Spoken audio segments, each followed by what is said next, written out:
What can I say? This watch is really cool. I like how it looks, I like the display and the animation, I like the phone size. The battery lasts about 7 days with normal use, which is also good. The bad part. It counts steps very badly. It's only been 2 hours since I woke up and it already shows 2000 steps. That's impossible because I haven't even left my apartment. But I'm not a sports person, so it doesn't bother me too much.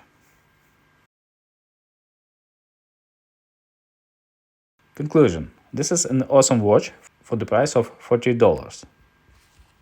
Thank you for watching this.